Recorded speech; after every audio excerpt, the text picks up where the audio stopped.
Welcome to the law offices of Chris M. Ingram's Immigration News Show. Today we ask, is there a way to stop gambling with your future and finally take control of your immigration destiny? We would like to thank attorney Chris M. Ingram and staff at the law offices of Chris M. Ingram for their hard work in preparing the research for this show, which draws on a wide variety of news sources from both sides of the aisle, providing a balanced view.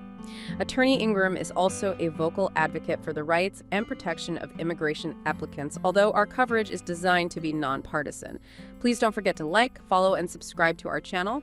We are also on Spotify, YouTube, LinkedIn, Facebook, X, Reddit, and Instagram, where we're growing rapidly thanks to our social media team. You can also visit our website on www.breakthroughusa.com. We'd love to see you there. Disclaimer. Please note that this presentation should not be intended as legal advice for your specific situation. If you, a friend, or a family member would like a free consultation, you can visit our website at www.breakthroughusa.com and schedule an appointment. We'd love to hear from you and help you if we can. We'd also like to point out that this presentation was created using AI hosts. Okay, let's dive in. I am so ready to get into this one. Yeah, so I want to start today by painting a picture that I think is going to feel, well, uncomfortably familiar to a lot of you listening to us right now, especially the engineers, the data scientists, the researchers out there. Oh, absolutely. Imagine you have spent your entire adult life optimizing variables. You know, you've built a career based on logic, on clear cause and effect. Right. Like if you write clean code, the program runs. Exactly. If you conduct the experiment correctly, you get valid data. It's predictable. It's the scientific method applied to your life. Hard work simply equals progress. Right. But then you step into the arena of U.S. immigration, and suddenly all that logic, it just evaporates. You're no longer operating in a meritocracy where your skills actually determine your success. Instead, you find yourself standing on a casino floor, pulling a lever, and just hoping the symbols line up. That is the central tension we are unpacking in today's deep dive. It's that jarring, almost psychological shift from a career built on pure skill to a future decided by a random number generator. For STEM professionals specifically, this isn't just an annoyance. It's an existential threat to their ability to plan a life. And it's not just a feeling, is it? I mean, the data absolutely supports this anxiety, but the mission of today's show isn't just to admire the problem or, complain about how unfair it all is. No, definitely not. We have a massive stack of legal research here from attorney Chris Ingram and his team, and we are going to use it to answer a single critical question. And that big question is, when the casino odds of the standard path turn against you, is there a way to stop gambling and actually engineer your own destiny? I really love that framing. Can you engineer your way out of a lottery? We think you can. To show you how, we're going to attack this from two specific angles today based on the research. First, we have a really fascinating case study. It's a specific success story of a professional who managed to beat the house by completely changing the game he was playing. And second, we need to get serious about the numbers. We are going to break down some dense but incredibly important economic data regarding the new wage-weighted rules. These are structural changes that could fundamentally alter the value of your degree in the marketplace. Okay, so let's establish the baseline before we get to the solution. What is the status quo that we are trying to escape here? For most international graduates, there's a very specific, almost ritualistic playbook, isn't there? There is. It is the path of least resistance, at least initially. You start with the F-1 student visa to get that master's degree. Then you transition to OPT, optional practical training. Right, the honeymoon phase. Exactly. It's a phase where you can work and breathe a little bit without immediate panic. But then you hit the wall, the H-1B career cliff. The H-1B lottery. Everyone knows about it, and everyone absolutely dreads it. It's the standard work visa, but lottery is the operative word here. It is a literal lottery, and the math is just brutal. Congress has capped these visas at 85,000 per year. That number has not budged in years, yet the demand, the sheer number of highly qualified applicants has skyrocketed. Wow. It creates this massive supply and demand imbalance. And this brings us back to that core issue of control. In a lottery, by definition, your personal merit is totally irrelevant. You could be the next Einstein, or you could be totally average. To the algorithm, you are just a number in a database. Precisely. And that lack of agency is terrifying. That is exactly where our first story begins. I want to introduce you to Tanishq. His experience really perfectly encapsulates this casino nightmare we're talking about. So tell us about Tanishq. What's his background? Well, Tanishq is a graduate from Bangalore, India. And he didn't just scrape by. He holds a master's in information systems and AI from Johns Hopkins University. Oh, wow. Yeah, we are talking about elite top-tier credentials here. Right, so on paper, he is exactly the kind of talent the U.S. economy is screaming for. Absolutely. And he followed the standard playbook to the letter. He got the degree, he got the job, and his employer filed for the H-1B visa. He did everything right. And then? Silence. He wasn't selected. Okay, well, that happens. I mean, it's a lottery. But it happened 3 years in a row. 3 years. 3 years. That is 3 years of his life completely in limbo.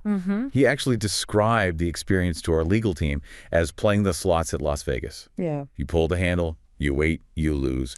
You pull the handle again. That is just devastating. And the most damaging part, psychologically, was the realization that his performance at work, his promotions, his code, his value to the company, had absolutely zero impact on his visa odds.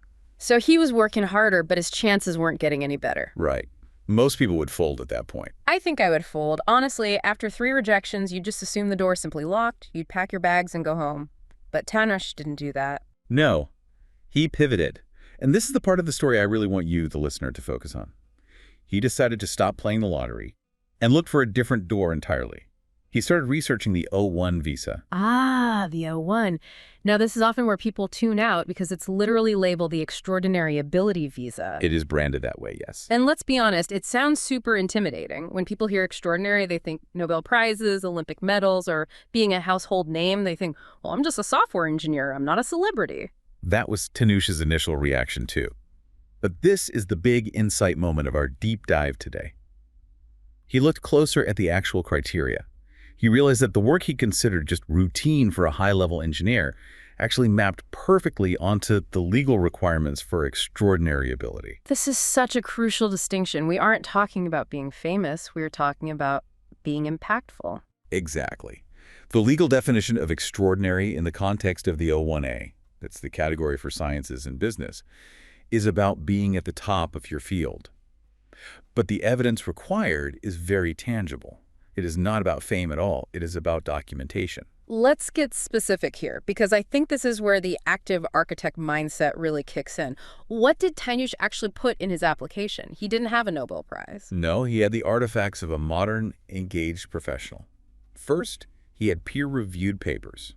Now, many grad students have these, but they leave them on a shelf. Tanishq dusted them off. Okay, so academic work counts. What else? He had contributions to open-source software projects. That's a big one. Open source is huge in the tech community, but people rarely think of it as legal evidence for a visa. But think about what open source actually is. It is you writing code that other people in your industry use, modify, and rely on every single day. It proves that your work has an impact beyond just your immediate employer. It shows you are actively influencing the field. That makes total sense. So if I'm pushing code to GitHub and thousands of people are using it, that matters. It matters immensely to the O-1 adjudicator. And there was one more major thing. He had served as a judge for hackathons. Judging others, that is a specific O-1 criterion, isn't it? It is. The regulations specifically list participation as a judge of the work of others.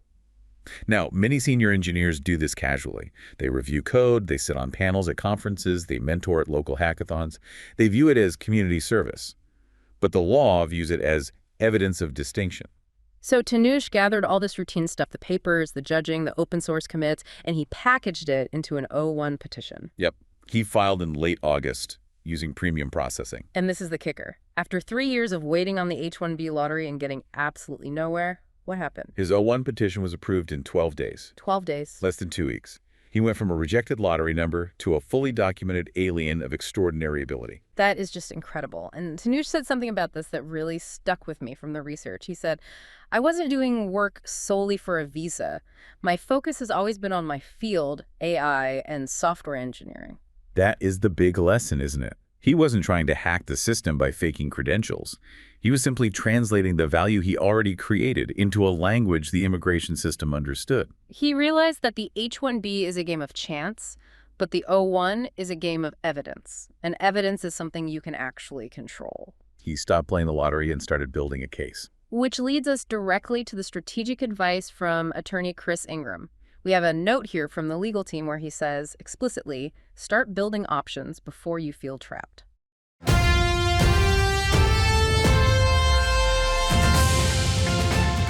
USCIS is cracking down on visa fraud, and even approved cases are being revoked. Why was my visa denied?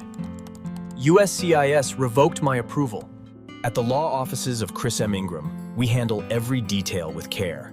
Every form, every fact, every time. So join us for a free consultation. We do things the right way. Let us take care of you.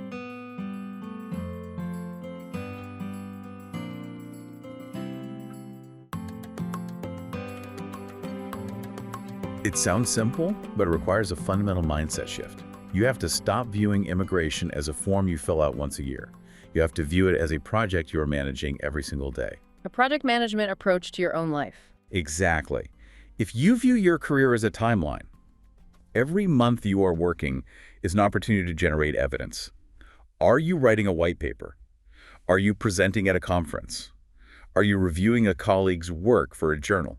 I want to pause and ask you, the listener, right now. If you are sitting at your desk, maybe you have a dual monitor set up, you're looking at code or data. Are you documenting this? Are you saving the invitation to speak at that meetup? Are you archiving the email where you were asked to judge that competition? Because that is your safety net. If you build that portfolio, you are insulating yourself. If the H-1B route closes, which statistically it might, you have the raw materials ready for an O-1 petition, you aren't scrambling. You are just pivoting. But not everyone can pivot to an O-1 immediately. Many listeners are still in the H-1B pipeline, or hoping to be, and for them, the ground is shifting in a very different way. We need to talk about the wage-weighted rule. This is a massive structural change. We are moving from a system of pure chance to a system of weighted selection. Let's break down the mechanics of this, because weighted selection sounds like corporate speak. How does this actually work compared to the old way? Okay, so traditionally, the H-1B lottery was completely blind. It didn't care if you were earning $60,000 or $200,000. It didn't care if you had 1 year of experience or 20. A ticket was a ticket. Very egalitarian in a chaotic sort of way. Sure, but the new rule changes the algorithm. The Department of Homeland Security creates 4 wage levels based on the prevailing wage for your specific occupation in your specific geographic area. Level 1 is entry level, and level 4 is fully competent, senior level. Okay, so 4 tiers of pay. Right. Under the weighted system, the lottery is no longer blind. It explicitly prioritizes the higher levels. Right. If you are a level 4 applicant, meaning you are paid at the top end of the scale for your job, you have roughly 4 times the statistical chance of being selected compared to a level 1 applicant. 4 times the chance. That is not a nudge. That is a heavy shove. It effectively pushes the highest paid workers to the very front of the line. The system is saying, we define most skilled as most paid. Our legal team pulled some data from the Penn-Wharton budget model on this. They projected the economic impact of this rule, and the numbers are stark. They really are. They project that this rule will increase the average compensation of selected H-1B applicants by roughly $9,554. That pushes the average salary of a selected visa holder from about $112,000 to nearly $122,000. So let's play this out. If you are a senior engineer earning top dollar, this is fantastic news. You've just been handed a fast pass. Correct. But here's the friction point.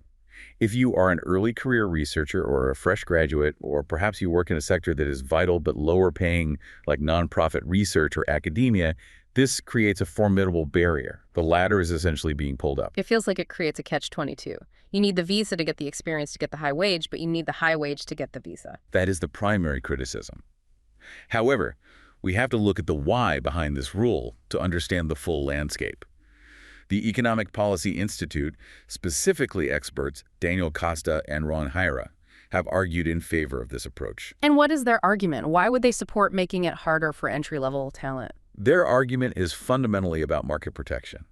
They believe the H-1B program has been exploited by some companies using it to bring in cheaper labor to undercut U.S. wage standards. By forcing a wage-weighted selection, the government is essentially saying, if you really need this international talent, prove it by paying them a premium. I see. So it forces employers to put their money where their mouth is. Yeah, exactly. It incentivizes fair market wages. If a company truly cannot find a U.S. worker and needs you specifically, they should be willing to pay level 3 or level 4 wages. If they're only willing to pay level 1, the argument goes, maybe they're just looking for cheaper labor. It's a very complex economic argument. On one hand, it protects wage standards. On the other, it punishes genuine entry-level talent who simply haven't had the time to reach level 4 yet. I really encourage you to reflect on that. Does this feel like a fair evaluation of skill to you or an unfair barrier for rising talent? And that brings us right back to you, the listener. If you are that entry-level candidate, you cannot rely on the H-1B lottery to be fair to you. The odds are now mathematically stacked against you. This makes the O-1 pivot we discussed earlier not just a nice-to-have, but potentially your only viable strategy. It really emphasizes that you need to be an active architect of your profile. You can't just float along. No, you can't. And speaking of not floating along, we need to talk about the boring stuff. The logistics. Ah, yes, the logistics trap. We call it a trap because it is invisible until you step in it. You can have the level 4 salary, you can have the genius O-1 portfolio, but if you miss a date or mess up a check, you are done. The system is entirely unforgiving. Let's look at the calendar for 2026. The research flagged a very specific date, March 1st, 2026. Why is this date in red ink? Because on March 1st, 2026, the premium processing fee structure changes. This seems minor. It's just a fee adjustment, right? It seems minor, but it is deadly. The rule is explicit. Any request postmarked on or after March 4th must include the new fee amount.